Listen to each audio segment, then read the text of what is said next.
If you were to think about it, what gives you confidence in another person? Hmm? What gives you more confidence to a friend, a coworker, a family member, yourself? You'll notice that in order to feel more confident towards someone, that person needs to be consistent. They need to be consistent in what they say, what they do, what they feel, and that's how we grow our confidence in them. Welcome to my channel. My name is Alain Faber and I am a high school teacher. I am not a therapist. I am not a personal trainer. I'm not a doctor. However, we are exploring ways so that we can be healthier mentally, physically, and emotionally. Stay with me and don't forget to subscribe to my channel and press a like if you like what we're doing. The reason why I wanted to talk about consistency was the fact that with the distancing and COVID-19 nowadays, it is harder to meet with people to have a feel of who they are. However, one way we can build our trust on someone is to consider how consistent they are, how consistent they are with who they are as a human being. Now, if we're talking about our health, the reason why we need to be consistent is if you're consistent with the way you sleep, with the water intake, with the books you read, the people that you spend time with that are positive, and the food that you eat, you'll notice that consistency will bring an amazing result. It will bring your health uh, in the equation. Now, if you're not consistent, or if you're not with people and surrounded by organizations and friends that are consistent, what happens is you end up being at the mercy of your environment. You go out, you're at the mercy of what other people are eating, about their sleep pattern they're having, or about the negative um, relationships that they may have. In order to be healthy, emotionally, physically, and spiritually, you need to be consistent in nourishing yourself with positive vibes. That means positive food, that means positive emotions, that means positive environment. In order to do that, you need to be consistent with what you're allowing in your life. With the COVID-19 pandemic happening right now, it's been very hard to be consistent with our routine, even though in the last months we've had a chance to set some routines for ourselves. But think about that. In a regular life, we tend to go to work at regular hours, so consistent hours, with consistent relationships in the workplace. With you may have your family, you may be married or not, but usually you have consistent relationships. And what happens is it brings a stability in your life. It brings a stability for you, stability for your income, stability for your employer. Now, if you think of your health, eating healthy every day, sleeping very well every day, and drinking enough water is the consistency you need to be healthy as well. So you see, consistency at some point may feel, well, this is a burden. But if you see consistency as a way for you to make less decisions, what you'll notice is you'll have a routine of eating well. You'll have a routine of going to work and do what you have to do. And for me here, a routine to create video. So what happens is you have to think less about the decisions you have to make for those things in your life.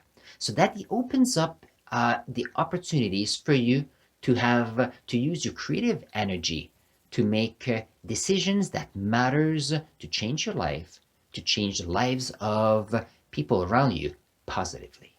Same thing with the gym. When I used to go to the gym, the fact that I had a personal trainer helped me. It kept me accountable. Accountability is a great way for you to stay consistent. Now with the COVID-19, it's been harder for me to be physically active at a regular pace because the gym was closed. Now the onus came on me to stay active. And for first 2 months, or April and May, not easy for me to stay consistent. Now it's easier because I made the promise to myself to be more consistent. And how do I do that? Well, I have to use my agenda. By putting it in my agenda, it allows me to make sure I take care of what matters in my life. You should try to do that too, or you could try to do that too. You'll see it works. So here are 3 tips for you to not be the victim of your environment and not be consistent. The first one is, and it's my all-time favorite, it is my agenda. My agenda is there for me to outline what is important for me, my health, my family, and the different projects that are important to me. And whatever time is left, then I add whatever other things I need to do. And it's not the other way around. Some of you say, well, I have a long list of things to do, and then I will do what I want to do. The problem with that is if you have a long list of things to do, you may not have the energy or as much energy to do that. On the other hand, if you plan for what's important for you, this will energize you. And by energizing you, what will happen is you'll have even more energy to do that to-do list. In order to help you be consistent, just let the other people know as well that you are what your plans are. For example, I mentioned, I think in the past, that I check my emails for work 3 times a day. At the beginning of the day, at about 11 or 12, and then at the end of the day. I don't have a notification all the time that says, oh, I have an email or something that happened.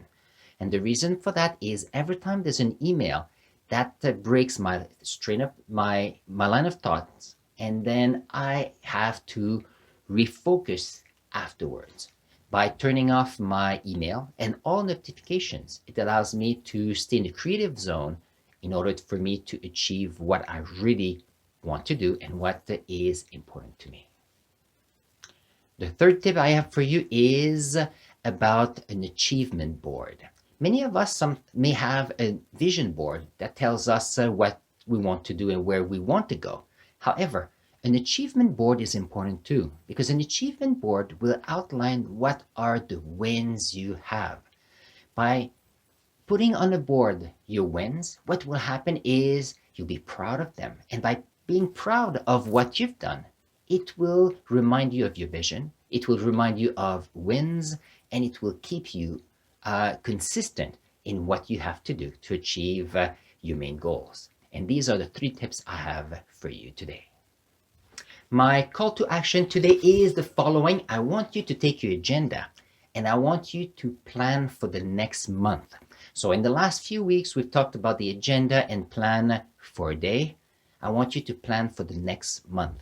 Today is July 2nd. I want you to outline your sleeping schedule, when you'll be working out, what like a weekly plan for your meal. Because if you do a weekly plan, you'll go to the grocery store with what is important to buy for that week.